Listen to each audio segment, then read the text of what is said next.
okuva kwa Kevin De Bruyne United yakyusa ku nsamba kati jukira Manchester City kati ate jukira Kevin De Bruyne agenda okuvaawo ogenda mu buvune nga Ilkay Gundogan avuddewo ne Riyad Mahrez nga naye avuddewo kyokka nga baleeseeyo omuzannyo omupya mu Erling Haaland ensamba ye eri direct jukira season 2 ezaali zaakavaako Man City yali esamba nga teyina namba 9 ali recognized nga bateekawo gwe bayita false number 9 oba mu Luganda number 9 ow'obulimba lwakuba mu biri tekiniko ebyo sirowooza nti bivunula butereevu mu Luganda kwegamba ng'omuntu yeemululirawo bwemululizi mu kibangirizi namba 9 we yandibadde era twalabangako oluusi Phil Foden nga yakubawo oluusi Bernardo Silva oluusi nejjawo Cancelo yakubawoko okiteebereza oluusi nga Ilkay Gundogan oluusi nga Kevin De Bruyne kwegamba nga awo weemululirawo bwemululizi naye ng'ekibangirizi kibeerawo naye mu nsamba eyo kyalinga kyetaagisa Manchester City okubeera ne extra midfielder kubanga ba midfielders bano omuntu mu butonde bwe bwabanga midfielder omutuufu sigambe yeeyita obweyisi naye midfielder omutuufu abeera ne conservativeness ey'omu mwoyo mulinga ayina kwegamba ng'akola ebintu bwe kyewandirowooza nti kyayidde dda midfielder omutuufu abeera ne conservativeness eyo egamba nti wadde kino kibadde kiyidde naye kanyongere ngabe so nga ono ye yazaalibwa nga striker ye kasita musala center aba alowooza kugenda kwabula wali agenda amalirize naye midfielder omutuufu atali mutuume butuumi naye nga mu butonde bwe midfielder kyova olabanga nayogerako na wano nti walina n'okubeerawo course nga ziva mu technical department ya FIFA okusomesa abantu bano ba scout ne ba football agents ne ba player managers okubanga bali technical olinga asobola okutaputa obusobozi bwa client we kyova olabanga tufuna ebizibu ba player managers bano ne ba agents tebasobola nakuddira muzannyi okulaba nti nno gye bamututte stajaayo n'olwekyo bamufunire gye bamwazika gy'anaasobola okwongera okukulira wano mu Uganda FIFA yatuuse nakuteekawo teeka ddala erikaka club okuta omuzannyi simanyi omuzannyi abeere ne license 2 bw'abanga wano takubira atagire nga akubako eri mu 4th division oba mu 3rd division oba mu 2nd division oba ki ekyo nakyo n'obunafu kiva kuba nti nno ba scout wano mu Uganda ne ba player agents ne ba player managers abamu oba abasinga obungi tebalina busobozi na bukugu obwo obusobola okutaputa obusobozi bw'omuzannyi mu butonde kakati ekimu kubikola midfielder omutuufu ayina okubeera ne conservativeness eyo ey'omu mwoyo gwe woolabira nti kati ekiseera kituuse ekyokuba paasi ayinza okusalawo n'asigala ng'asenda kakati ye ng'akirabye nti paasi eyo yandigikubye ng'egenda kuweewuwe naye singa agezaako n'akwatiriramu n'ayongeramu taaki endala ate wayinza okubeerawo channel endala eri beta ejja okweggulawo so kakati okuva kwa Kevin De Bruyne n'okujja kwa Erling Haaland Man City yali ino okukyusa nga balina okuteekamu that extra midfielder ayinza okubeera n'obusobozi obwo obutaputa kubanga midfielder omutuufu paasi ne bw'abanga agiwadde weewuwe kiba kituufu kuba omupiira guba tegugudde naye midfielder omutuufu olina okwebuuzaamu ebibuuzo nti bwempa oyo ne siwooli wadde oli adduse bulungi oba alabise bulungi oba opponent amutadde naye ate bwenywezaamu wano wayinza okubaawo ate ttiimu ekigiyamba oluusi biyinza okumuwokya ne bitaba birungi naye ng'ekintu kyakoze kibeera mu mwoyo mulungi simanyi oba mujjukira bwe twakolako wano ku program Erling Haaland bwe yayomba nga Bernardo Silva tamuwadde pass ate nga yewe yali akimanyi nti agenda kuteeba era mujjukira match eyo ndowooza Erling Haaland yateebamu goolo 2 naye Pep Guardiola yamuyita n'amuyombesa abantu abasinga obungi abataagoberera incident eyo tebaamanya nti nno ekyayombesa Pep Guardiola yali agolola Erling Haaland kubanga amanyi bulungi nnyo obusobozi bwa Bernardo Silva si yajja okulemera omupiira kubanga ayagala okumma naye olw'okuba nti nno mind ye ya midfielder mutuufu n'obwongo bwe yagenda okulaba nga embeera Man City yali erumbyemu n'atunulira ne position Rodrigo Cascante alinga kuba alina okubeera nga shock absorber, n'atunulira waali, n'atunulira ne Ruben Diaz nga ba central defenders bonna kumpi nga bali mu half ya opponent. Ye mu butetenkanya bwe ne mu butonde bwe nga midfield omutuufu agenda okulaba nga singa awa Erling Haaland pass eyo, Erling Haaland omupiira n'agukuba goalkeeper n'agukwata, oba ne gumala gukuba empaji, oba ne gumala gukuba ekiraka anywhere, opponent omupiira ogwo n'agubba gwandibadde gugwera mu golo ya Man City kiyavaamu mma. Kakati Pep Guardiola olw'okuba nti nno naye ng'omusambi ali midfielder n'engeri gy'ayungulamu abazannyi bano yagenda okukizuula nga tayinza kulekera luyombo lwa Erling Haaland nti nno zaabika emipiira ne Bernardo Silva, kiyava ayingiramu n'amuteeramu n'entaputa eyo. Kakati nawe munnayuganda ogiwulidde, eyo midfield omutuufu. So kati midfield abeera n'ebintu ebyo, oba tobiraba kochi tasobola bikusomesa, erina kubeera instinct, obwongo obwo simu eyo y'omu bwongo ng'ogirina. Era mu abasambi abeeyita ba midfielder saagala mweyite bweyisi nti nno midfielder linnya, midfielder mulimu, ogutuukiriza ebirungo ebyo obirina. Kaakati mu kuvaawo ka Kevin De Bruyne, Man City yateekawo abazannyi ba ball carriers, abazannyi bano ng'omupiira baguvuga okumala ebbanga ddene nga basobola okucreatinga chances nga basinziira mu kuvuga mupiira guno distance empanvu na kujjako ba opponent. Era tulabye Jeremy Doku, tulabye Phil Foden, tulabye Matheus Nunes, ne tulaba ne Julian Alvarez, bonna nga bavuga omupiira ogenda mu distance empanvu nga basobola okucreatinga. Era Man City ibadde tebayo goolo nga ziizo n'okutuusa kakati ba top scorer ba liigi y'Ebungereza, naye nga abazannyi bano engeri gye bateekateekamu emikisa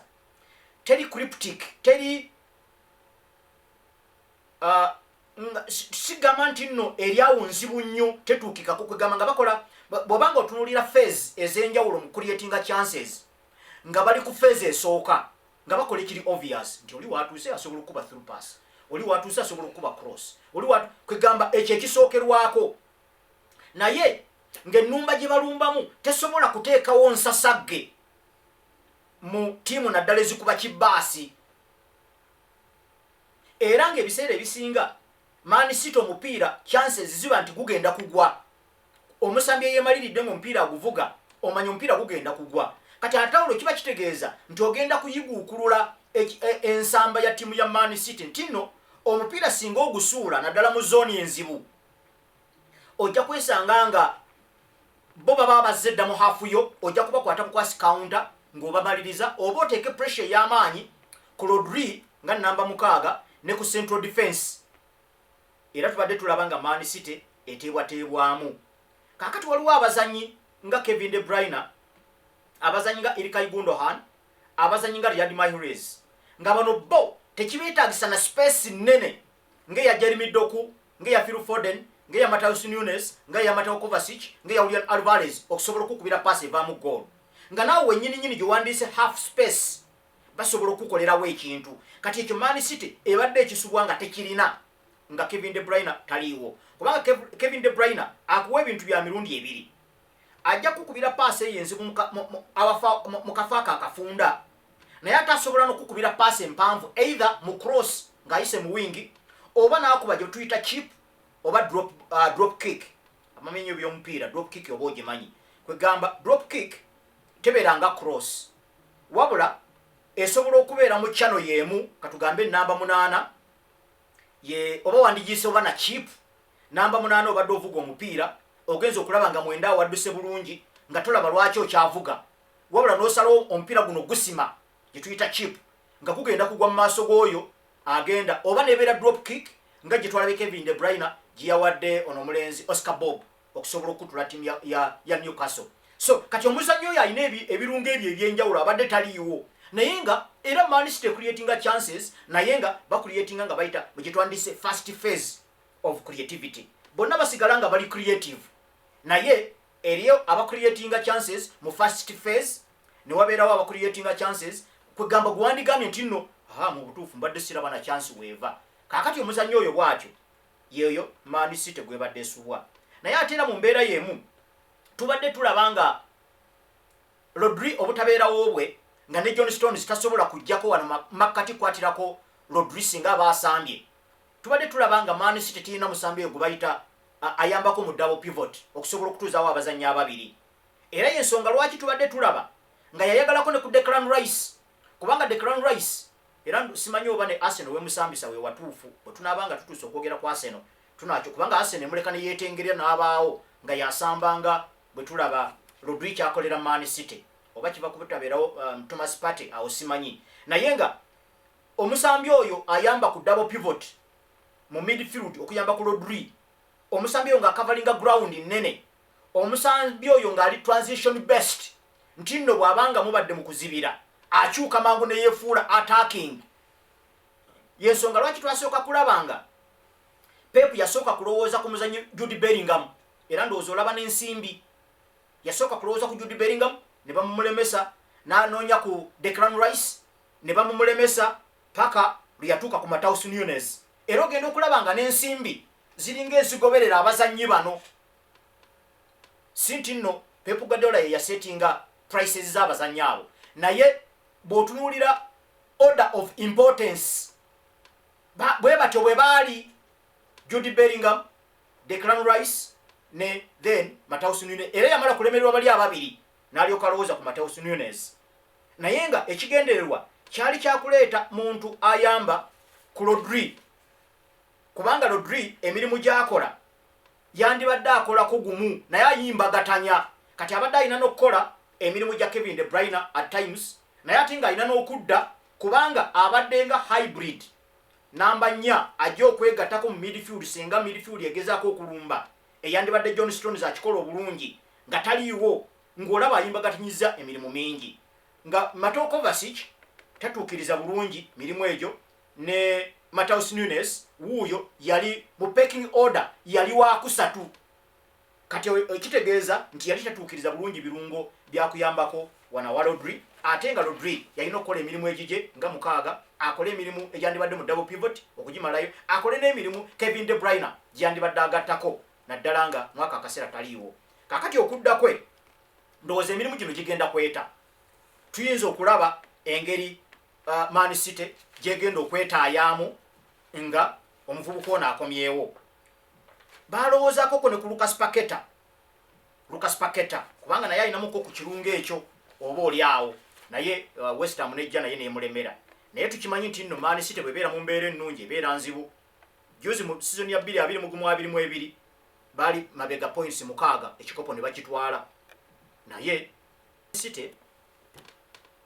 mbadde nkuwako ku statistics nti United, team eno ya Man City mu season ya 2021-22 baali bajeese points 6 mulamba, naye nejja ekikopo n'ekitwala. Season ya 2011-2012 baali babalese points 8 mulamba, era ng'ekyabaviirako okubaleka ye Arsenal bakuba goole emu ku bwereere, nga goole yatibwa na Mikel Arteta yennyini nnyini 2011-12, naye bajja ekikopo ne bakitwala. Season ya 2020-2021 baali babalese points 9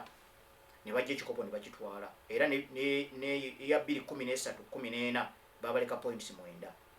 Eya 2020 enewedde babadde babalese points 8 mulamba ne bajja ekikopo ne bakitwala.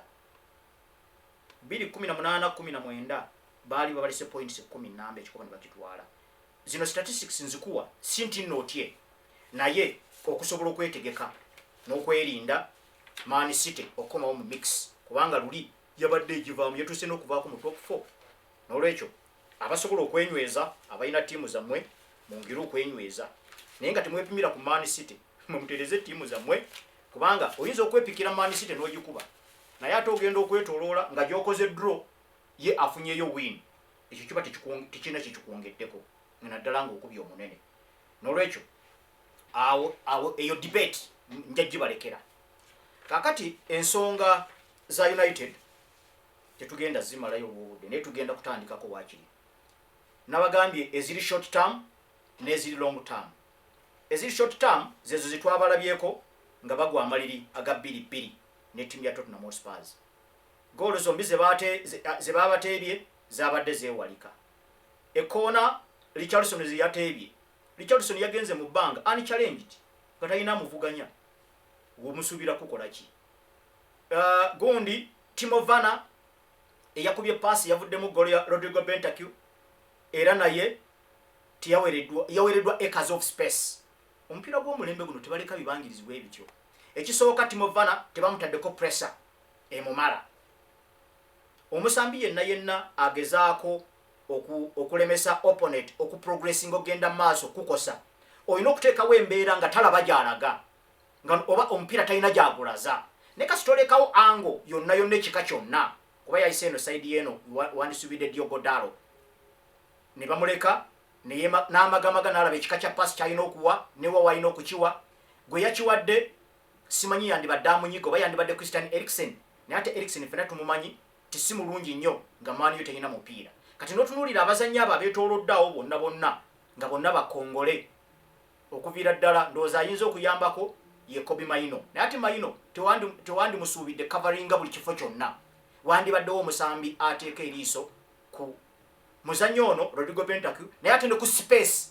kubanga tewaliiwo yamutaddeko liiso ng'omuzannyi ne space we yabadde agenda okutambulira nga tewaliiwo agitaddeko liiso kati awo ne weebuuzeeyo ttiimu yabadde ezibira butagiteeba oba yabadde eyimiridde kuba nti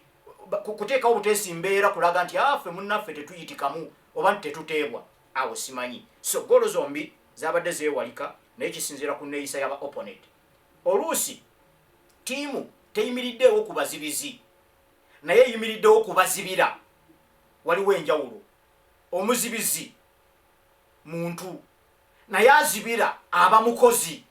nti mwaka akaseera okola kiringa enjawulo wakati w'omutamiivu n'omutamiizi omutamiivu kitegeeza mukana akaseera wenjogerera atamidde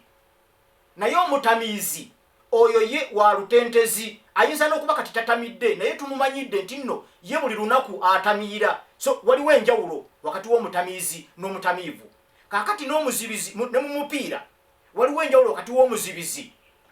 n'azibira azibira ye muntu mwaka akaseera ng'azibira mwaka akaseera azibira ali ku mulimu gw'okuzibira naye omuzibizi ayina linnya oluusi ayinza n'okubeera ku benchi nga muzibizi oluusi ayinza n'okuba kwolwo teyasambye nga muzibizi ye mumumanyi bumanya gy'ayita yonna muzibizi naye azibira ye muntu akola omulimu gw'okuzibira mwaka akaseera kakati mu maani yo ojja kububuuza abazibizi babayina naye ani yakoze omulimu gw'okuzibira mwaka akaseera okuzibira okulemesa opponent okukosa tewabaddewo n'omu ebyo bya short term kati twalabye ne ttiimu ng'ekyuse twalabye Aaron Wan-Bissaka ng'akuba mu namba 3 simanyi coach Ten Hag ko yakijje okola conclusion bwetyo kubanga bulijjo tubadde tulaba Diogodalo nga gwe batera okuteekayo era abadde alabika bulungi nga ne ttiimu ajongerako mu nnumba ate ng'ayingira wano munda wandibadde namba 8 oluusi n'okuteeberawo n'ateeberawo akubidde ogoloze nga 2 mu space ya namba 8 nga zirabika bulungi simanyi kwe baavudde kumukyusa si lwakuba nti Spurs ekuba nnyo wing play nti n'olwekyo oba nti ekozesa nnyo wing eya ddyo nti n'olwekyo kabateekeyo Bissaka mu fullback yasinga okulabika obulungi defensively simanyi kwe kyavudde ate Bissaka wajja maaso ye tajja genda ku line cross tajja na kuyingirako mu ndanga ddalo abeereko kyagattako simanyi kwe baavudde abakulu okusalawo okutuuka eyo then ne tulaba ne namba neno mu maaso Marcus Rashford bamukyusizza ne bamuteeka mu side ya namba 11 ne Alejandro Garnacho ne bamuteeka mu namba 7 okay kubazanyi bano bombi Garnacho asobola okubaako kyakuwanga ayise mu ddyo naye ate Rashford oba oyagala akuyambe asinga kuyamba nga ayise mu kkono yeno gye yayise lwakuba nti nno mu nteekateeka ye oba kale eri mu academy ne mu nteekateeka ye oba mu training ndowooza coach tamuwa bintu bya alternatinga nti nno bw'oyingira entabwe si kyatteeka nti olina kuba mu ggoolo waliwo emirimu emirala mingi nnyo gy'osobola okukola ng'oyingidde mu ntabwe ya opponent naye ye kasita ayingira mu ntabwe alowooza kuba mu ggoolo era n'okulwawo Hoyland amale afuna eggoolo ye nga Udogi amuyambyeko kyavudde ku kuba nti Rashford yabadde takyalina gye yeeyongera yabadde yakasedde okwagala okuba naye nga buli lwakuba wajjawo omuntu n'asikirizibwa okwongera okusenda naye nga tasobola gamba nti nno kankoleko exchange ya passes ntereseko ku musajja ono era omupiira bwegwamuwandagaddeko yabadde agenda nakugwa naye ate laba Udogi bwajja nagubamu akasinziro ne gwesetinga maaso ga Matias gundi Rasmus Hojlund n'aseetulamu awo n'asooka akuba laddu naye ate era golo ya Rashford gye yateebye era yamaze kwesinga passes n'omuvubuka ono Hojlund simanyi oba anaagufuula muze oba neeyisa ndowooza yandifuuse neeyisa kubanga omusajja oyo omupiira agumanyi era ndowooza walabye double pass gye yamuwadde okusobola okufuna goolo eyo kiba kiyamba abazannyi bano bombi okugaziya ku bye basobola okukolera ttiimu nti omu asobola okukola assist omulala asobola kukola movement nga movement gyakoze si yakumuwa kuteeba wabula yakwongera kupaasinga muli kyolowooza nti nno yandifuuse neeyisa going forward naye ekyo simanyi oba bwe kinaabeera ebyo mu byakagwirawo oba mu short term ebyo twalabyeko mu match kakati ebya long term ebyo tujja bitunuulira olunaku olulala katukome wano obudde obutuganyiza tujja kukwata mpola kubasaga akuyimbagatanya bintu bino engeri gye birimu okunnyonnyola nga ne bennyonnyola bamanyi manyi kiba kizibu okubuulira uninformed group gyogaabwe ebeera informed olina okubanga ensonga ogitaputa bulungi n'ogiggusa bulungi oleme kufuna ate buzibu naye tetujja kuyimbagatanya ebira tujja bikwatako olwenkya n'olunaku olwokutaano bwe luli tulabe engeri gye tubiggusaamu tuguse ttiimu ya United tujja kugusa ttiimu ya Arsenal tulabeko ku bizibu bya Chelsea tulabeko ne ku nsonga za ttiimu ya Liverpool ne credentials zeyina okwegwanyiza ekikopo kya season eno byonna tujja bikwatako mu nkola yaffe y'abakamanyi ya bulijjo nze Lumansi David awangaale Ssaabasajja